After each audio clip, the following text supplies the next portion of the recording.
Well, good morning. Welcome to Gardening with Granny. Thank you for joining me.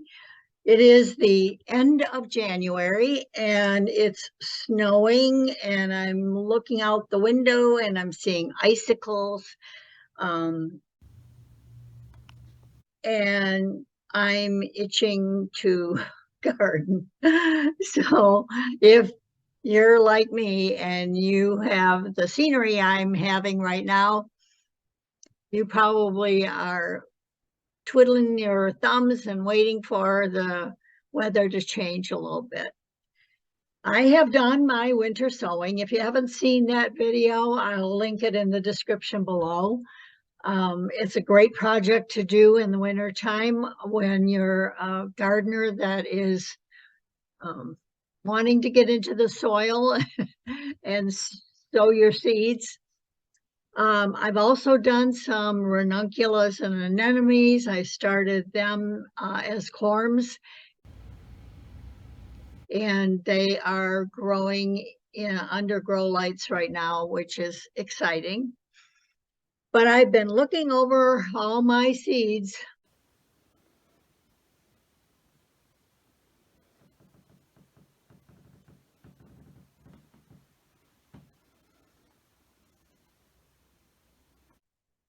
and trying to figure out what can a Michigander sow in the end of January or February. So a while back, I showed you a video, talked about how to clock when you should plant what. And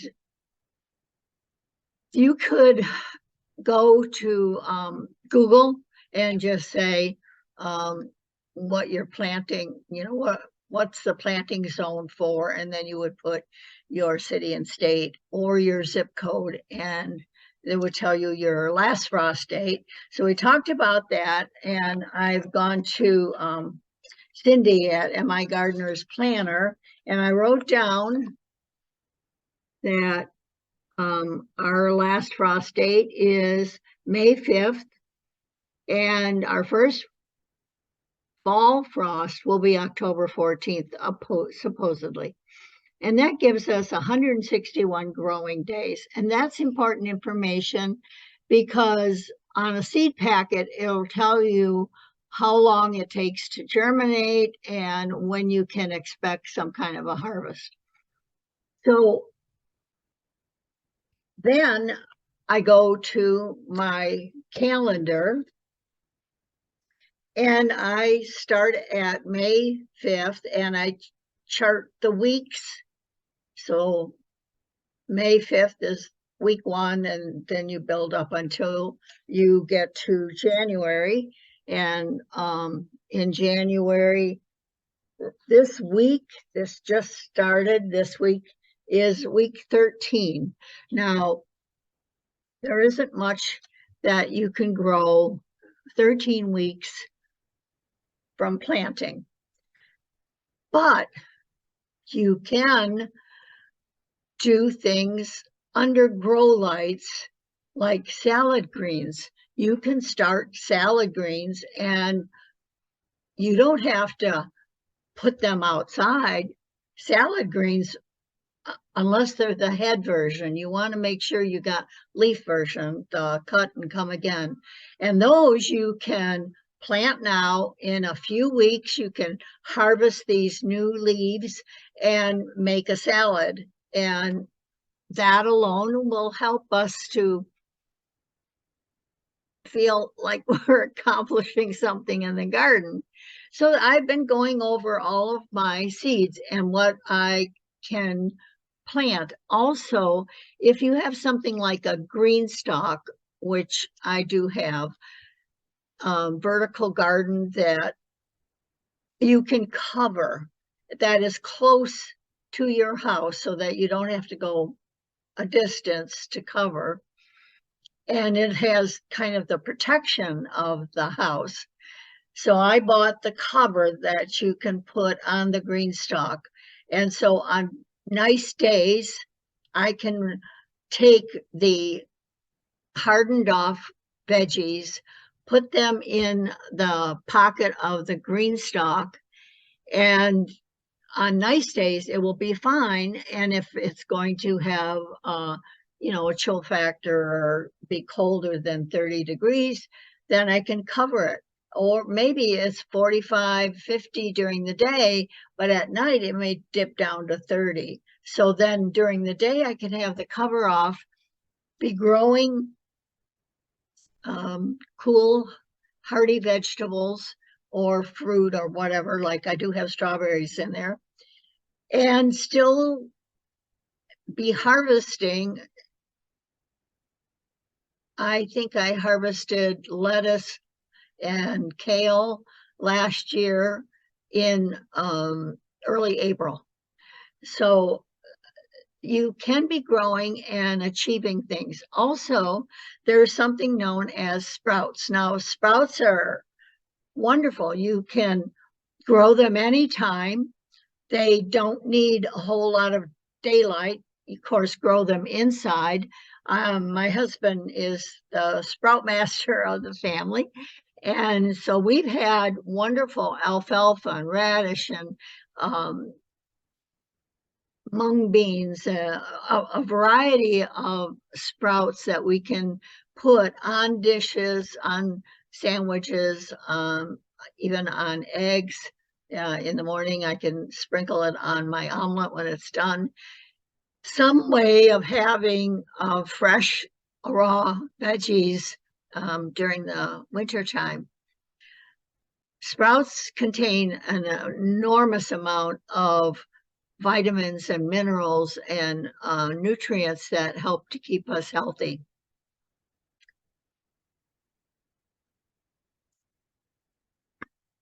Now, some things take a long time to grow.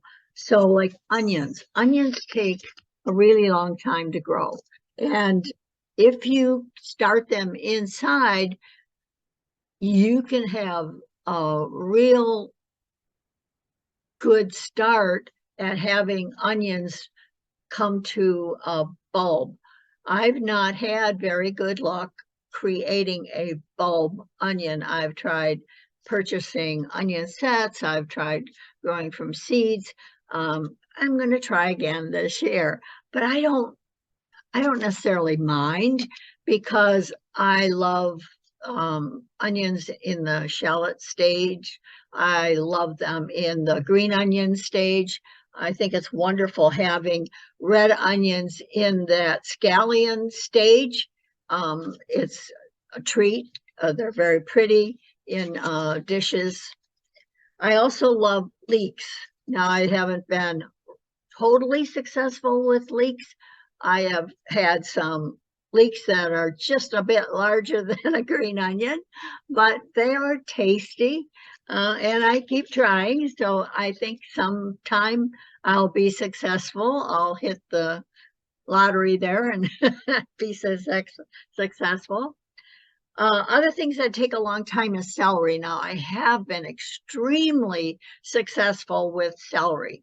So I like to start my celery early. I also will do a couple of succession planting. And generally, I will put my celery out when I put my tomatoes out.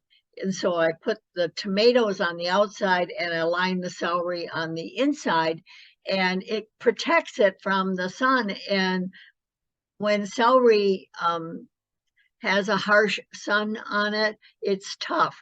But if it's protected by the tomatoes, it really is a nice, tender stalk. If you really want to have it more tender, you can wrap them. But I don't like to wrap them because we live in a very moist climate, and holding that, well, if you're using like paper or something, I don't want to use aluminum foil, but if you're, whatever your wrap is made out of, it often will create an area for slugs. And I don't think there's anything creepier. Well, there's a lot creepier in the garden, but slugs are one of those creepy ones. And so I prefer not to do that. There's also some things like basil. There's a variety of basils that I grow in my green stalk and will start from seed under grow lights. And I had 5 varieties of basil last year, and I found many, many reasons for them. I love them in cooking, but I also found them to be a beautiful, the purple flower, the lavender flower on the purple stalk is really inviting, and it can be dried, and it makes the house smell really nice as a dried herb. Now, aside from all the different celeries and that, there's kale, and there's a lot of different varieties of kale that is hardy that I like to start and then put them in my green stalk as well.